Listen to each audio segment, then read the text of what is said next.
We've always defined governance as the board, right? That has always been the challenge, or at least the definition, rather, of what governance is. But governance is actually kind of right action by right people towards right outcomes, and kind of the shaping of that.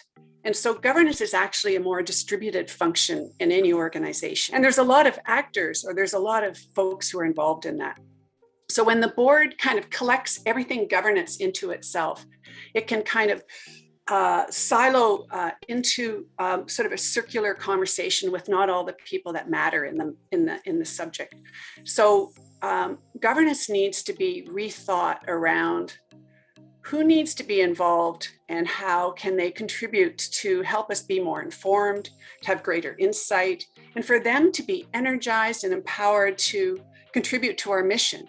Because if governance is really that distribution in a way of input and decision rights and ability to influence something, we want a lot of people to own our mission, right? So governance has to not be so cloistered into a board, but be seen as more of an opportunity where others can provide input. Now, governance will always have a piece that is the board's to do, but it doesn't mean that that the board is the only actor in governance.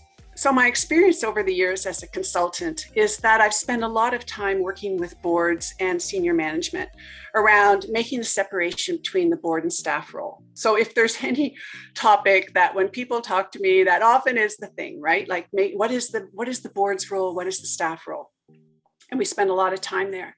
And I also recognize then the frustration of CEOs and executive directors feeling like they are having to manage the board in a way that's not productive for either of them.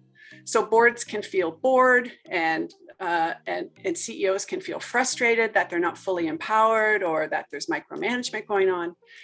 And so we really need this traditional kind of way of doing things is kind of in a loop. And I've been feeling very strongly, and this particular project really connects, is that we need to open up and just think about governance differently so that we are able to respond to the environment in more creative, engaging, energizing, vitalizing ways. And if we become too internally focused and sort of saying, okay, we're done, we've got a good governance system, what keeps us locked in is maybe the self-satisfaction with that. So we need to kind of open up the windows of the organization and to have a more expansive view of who needs to be consulted, involved, and to find interesting and inventive ways of doing that.